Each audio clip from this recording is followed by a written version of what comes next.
বঙাইগাঁও জিলাৰ উত্তৰ অভয়াপুৰী সমষ্টিৰ মাজেৰে বৈ যোৱা মানাহ নদীৰ গৰাখহনীয়াত নাম্বাৰপাৰাত অব্যাহত থকাৰ বাতৰি প্ৰকাশ হোৱাৰ পিছত আজি আমচুৰ উদ্যোগত ছাত্ৰ-ছাত্ৰী আৰু স্থানীয় ৰাইজে নদীৰ পাৰত প্ৰতিবাদ কৰে। প্ৰতিবাদকাৰীৰ সন্মুখত বিধায়ক আব্দুল হাই নাগাৰী দালাল তথা গাঁওৰক্ষী বাহিনীৰ সম্পাদক বুৰহান আলিয়ে বাৰে বাৰে ফুটেজ লবলৈ টানি ধৰাত স্থানীয় প্ৰতিবাদকাৰীসকলে অধিক ক্ষুব্ধ হৈ পৰে।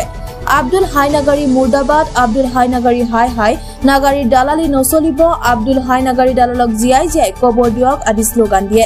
অসম চৰকাৰ হাই হাই, কেশৱ মহন্ত মুৰ্দাবাদ, সৰ্বানন্দ সোণোৱাল মুৰ্দাবাদ আদি শ্লোগান দিয়ে। শীঘ্ৰে গৰাখহনীয়া ৰোধ নকৰিলে পথ অৱৰোধ কৰা কাৰ্যসূচী হ'ব বুলি প্ৰতিবাদকাৰীয়ে মন্তব্য কৰে। আমচুৱে যে উদ্যোগ লয় আজি গৰাখহনীয়া প্ৰতিৰোধ কৰাৰ কাৰণে যে আমি চেষ্টা অব্যাহত ৰাখিছোঁ। ইয়াৰ আগতে আমি প্ৰতিবাদ কৰিছিলোঁ যে নাম্বাৰপাৰা আপোনাৰ চালাবিলাৰ পৰা আৰম্ভ কৰি পকালকী দলঙৰ মাজে মাজে যিকোনো গৰাখহনীয়াৰ যিটো অৱস্থা যি তাণ্ডৱ সৃষ্টি কৰিছে আমি প্ৰতিবাদ কৰিছিলোঁ। ইয়াৰ আগতে কেইবাবাৰ প্ৰতিবাদ কৰিছিলোঁ আপোনালোকে মিডিয়াৰ যোগেদি, কিন্তু জিলা প্ৰশাসনেই হওক বা কোনো জনপ্ৰতিনিধি হওক এতিয়ালৈকে আমাক কোনো কাণ সান নিদিলে। আমি কৈছোঁ অনাগত 48 ঘণ্টা সময় দিছোঁ।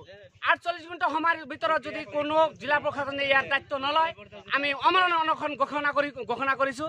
গতিকে এইটো 48 ঘণ্টাৰ ভিতৰত যদি কোনো সলিউশ্যন আহে তেতিয়াহ'লে আমাৰ মুখ বন্ধ কৰিম।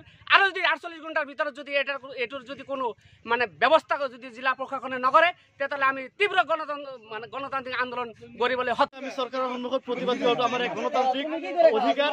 এই আন্দোলন চলি থকা অৱস্থাত বিশেষকৈ খুদ চৰকাৰ নহয়, চৰকাৰৰ বিৰোধী দলৰ বিধায়ক দলৰ দালাল সমৰ্থকে আহি আমাৰ এই প্ৰতিবাদ চলাকালীন অৱস্থাত সাংবাদিকৰ সন্মুখত যি অভব্য আচৰণ কৰিলে তাক আমি গৰিহণা দিছোঁ, তীব্ৰ ভাষাৰে নিন্দা কৰিছোঁ।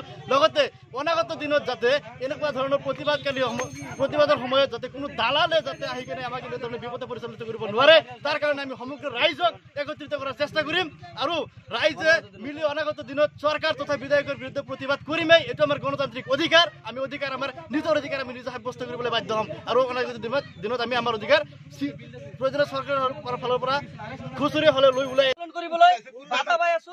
আমাৰ কামত বাধা দি আছে এইবিলাক সমাজৰ আৱৰ্জনা। এই আৱৰ্জনাৰ কাৰণে আমাৰ সমাজখন ধ্বংস হৈ আছে। যিবিলাক মানুহৰ কাৰণে আমাৰ সমাজত বহুত উন্নতমূলক কামত আমি বাধা পাই আছো, যিবিলাক কামত এইবিলাক দালালে কেৱল নিজৰ পেট পুহি আছে। নিজৰ পেট পোৱাৰ কাৰণে ইলেকশ্যনৰ আগ মুহূৰ্তত আমাৰ সমাজৰ ৰাজনীতি, আমাৰ এই সমষ্টিৰ ৰাজনীতি গৰম কৰি ৰাখে। কেৱল মাত্ৰ আব্দুল হাই নাগৰীৰ পকেটৰ পইচাৰে এই দালাল বিলাকে গৰম কৰে ৰাজনৈতিক পৰিৱেশ। গতিকে আমি আজি এই DY 365 আৰু টাইম 8ৰ যোগেদি আমি অসমৰ ককিলাৰ পৰা শ্বহীদুল ইছলামৰ ৰিপৰ্ট, প্ৰতিফলন লাইভ।